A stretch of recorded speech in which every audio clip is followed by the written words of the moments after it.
대략적인 연봉은 어느 정도 되나요? MS 10년차 네. 연봉 어느 정도 이게 딱 박혀야지 또 사람들이 보거든요. MS 신입사원은 네. 보통 대졸 기준으로 얼마 정도 받아요? 최소 이상은 받는 것 같아요. 최소. 이런 미국 글로벌 기업에 좀 취업한 한국 사람이 네. 좀 뭘 준비하면 좋을까요? 커뮤니케이션이죠. 언어는 커뮤니케이션의 수단이잖아요. 어떤 포인트가 먹힌다. 이제 컨텍스트를 알아야 돼요. 오늘 주제는 실리콘밸리의 한국인 편입니다. 함께 이야기 나누실 분을 소개하도록 하겠습니다. 안녕하세요.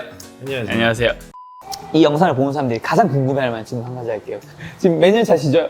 직장 생활 이제 총 한 10년 정도 된 것 같아요. 10년 차. 그러면 MS와 다른 데 합쳐서 이제 10년 차. 그리고 네네. MS의 팀장님이시잖아요. 네네. 대략적인 연봉은 어느 정도 되나요?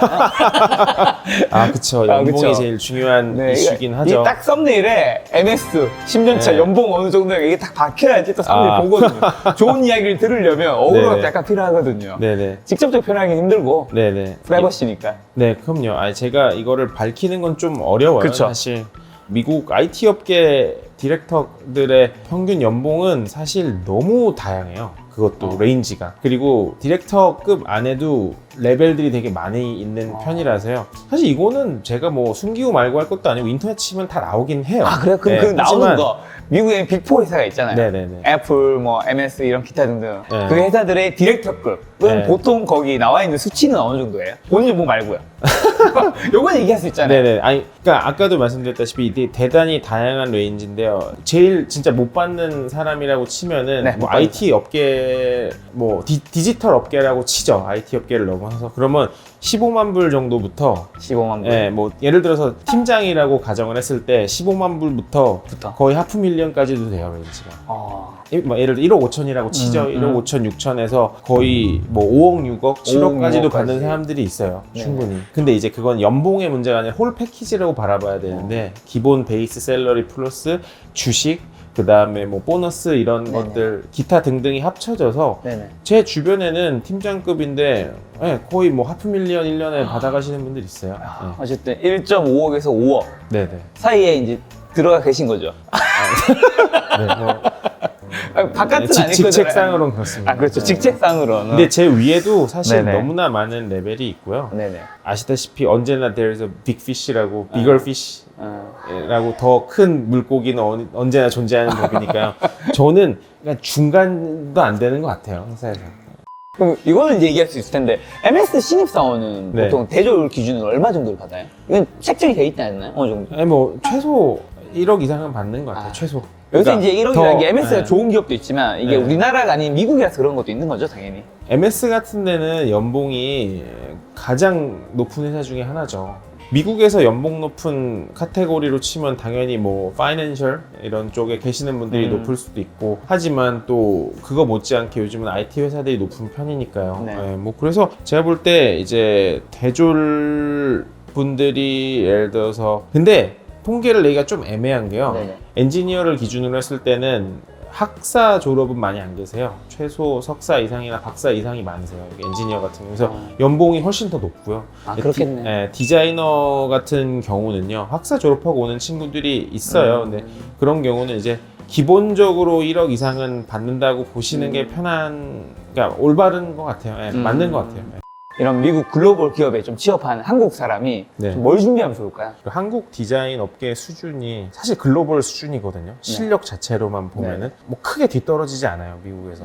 이 경쟁력의 축을 어디에 놓고 보느냐의 차이가 있을 것 같은데 예를 들어서 내가 포토샵, 스케치 혹은 뭐 여러 가지 디자인 툴을 써서 어느 정도의 작업물을 낼 수 있다의 개념으로 봤을 땐 글로벌 수준이 맞아요. 근데 내가 이 디자인을 가지고 효과적으로 커뮤니케이션 할 수 있느냐라는 잣대가 들어서는 순간 솔직히 말해서 아직 그 글로벌 장벽을 잘 넘은 회사나 디자이너들을 많이 나오고 있긴 하지만 조금 아직까지는 부족한 부족하다. 면이 있는 건 사실이에요. 글로벌라이제이션의 측면에서만 봤을 그게 때. 언어의 문제인가요? 아니면 커뮤니케이션의 문제인가요? 커뮤니케이션이죠. 언어는 커뮤니케이션의 수단이잖아요. 예. 근데 커뮤니케이션 하기 위해서는 문화적인 부분부터 혹은 마인드셋부터 되게 다양한 부분, 아까 말씀드렸던 나이 많은 사람들이랑도 격없이 이 커뮤니케이션하고 리드할 수 있는 능력부터 여러 가지가 좀 결부가 되는데 그런 거에 대한 이해도가 조금 모자란 부분이 있을 수는 있어요. 그러다 보니까 취업을 준비하시려면요, 해외 취업을 준비하시려면요, 자신의 실력을 검증할 수 있는 해외에서, 그러니까 인정받을 수 있는 포트폴리오를 만드는 건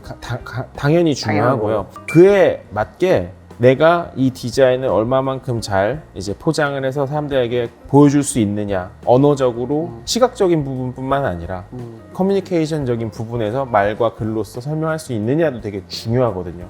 그리고 진짜 중요한 건 말과 글로 담아낼 수 있는 어떤 포인트가 먹힌다, 이제 컨텍스트를 알아야 돼요. 컨텍스트를 짚을 수 있는 이런 부분들을, 그런 부분을 좀 준비를 하셔야 돼요. 오히려 그거 어떻게 준비하냐? 예를 들어서 뭐 영화나 뭐 쇼나 이런 것도 많이 보시잖아요. 근데 그런 거는 이제 기본적으로 적을 알아야 적을 이길 수 있듯이 해외 취업을 하려면 해외 문화를 알아야 되잖아요.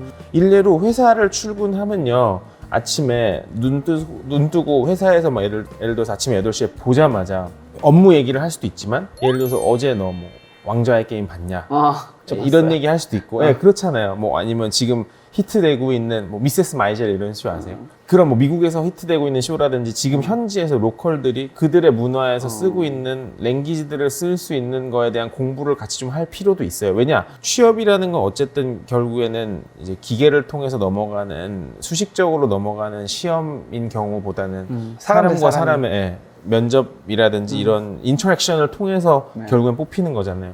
사람들이랑 얘기를 할 때 단순하게 뭐 네가 그래서 이 프로젝트를 왜 했냐고, 포트폴리오 중에 내가 디자인한 것 중에 그래서 이 디자인을 왜 했냐라고 설명을 했을 때 그들이 공감할 만한 컨텍스트를 찾아서 얘기를 풀어나가는 건 되게 중요하거든요. 그래서 이런 부분을 좀 신경 쓰는 게 아무래도 디자이너라면. 이게 좀 한국인이 쉽진 않겠네. 한국인 어떻게 보면 이 나이에 대한 네. 이 높고 낮음에 대해서 커뮤니케이션도 어떻게 보면 좀 힘든 부분이 있을 수 있고. 네네네. 그다음에 사실 다양한 인종을 만날 일도 한국인이 사실 좀 부족하고. 그쵸. 그 어떻게 보면 한국인은 또 약간 표현하는 것도 되게 조금 외국인 분들은 좀 부족한 게 있잖아요. 그런 거가 있을 수 있고요. 그 중에 한 사람이 저였어요. 아, 그래요? 네, 저는 회사 처음에 학교 다닐 때는요, 정말로 영어를 잘 못해도 됐고요. 뭐 커뮤니케이션을 신경을 많이 안 썼어도 됐어요. 왜냐, 작업을 해서 보여주면 선생님들이 알아서 뭐 해주고 학점 주고. 디자인 스쿨 다니실 때. 네, 그리고 뭐 끝나고 나서 한국 친구들이랑 놀고 뭐 한인타운 가서 소주 먹고 이랬으니까. 한인타운 쪽에 살면 영어를 아예 안 했는데 살 수 있다면서요? 아, 그럼요. 뉴욕이나 LA 이쪽 한인타운에 네. 계시잖아요. 거기 저도- 사신 분 한 20년 지나도 영어를 못 한대요. 네, 그럼요. 그런 분들 충분히 있을 수 있어요. 다 그러신 건 아니에요. 하지만 충분히 가능한 일이고요. 그래서 저는 처음에 회사를 갔을 때 너무 힘들었어요.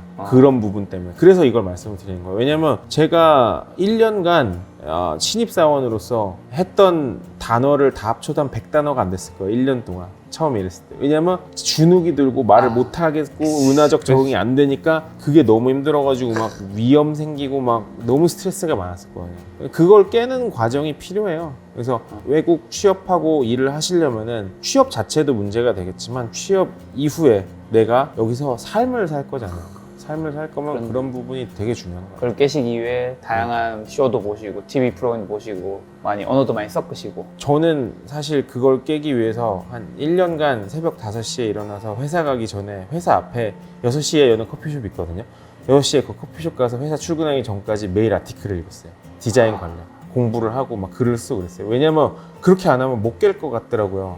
이렇게라도 해야지 했는데 그래도 처음에 말문이 안 튀더라고요. 그래서 뭐 정말 그 장벽을 깨는 과정이 너무너무너무 힘들었어요. 근데 저도 사실 군대 갔다 와서 25 넘어서 외국에 나온 케이스니까요. 네.